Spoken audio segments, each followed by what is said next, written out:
kumakain ka ba ng 64 pesos a day? Ikaw, Madam Chair, Mr. Sa lawisay ko'y tila biro, halakak ang tugon. Pangakot pangarap nyo sa gutom kay pagdudugtong. Sa munting halaga, maghapon ang layo. Sa hirap ng buhay, abot kaya niya kunwari. Di naman to bago sa Pilipinas ay utuso. Mga pangakong kay tamis, sa aking ipuro traso. Bigas kalne, gulay, wala nang mura rito. Buhay ko'y kay hirap, pabor sa mga ito. 64 pesos, anong klaseng biro to? Buong maghapon, pasakit ay kalakip nito. Sa bawat tingi, tanong ko'y parang binto. Pagkain ko, pamasahe, baka nga'y di kasya rito.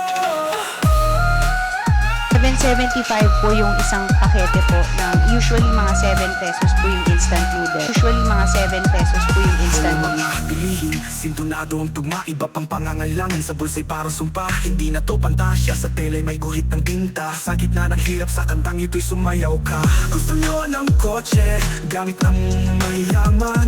Habang kami naglalakad, iwan sa daan.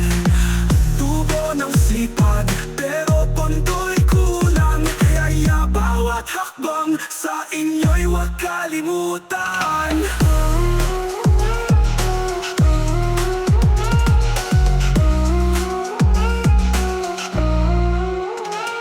Bilangin ko'y kaning lamig sa bawat luha, sa bawat subok pag-ibig ang aking pahinga. Sa inyo'y tila laro, sa akin na may drama. Luha ng gutom at yung sa dibdib ay umaasa. 64 pesos, anong klaseng biro to?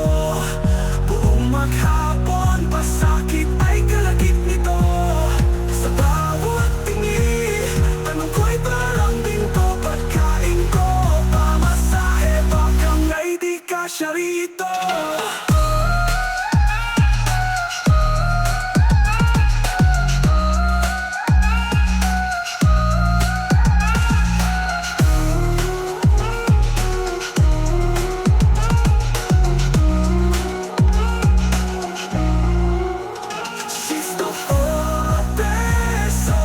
Anong klaseng biro to?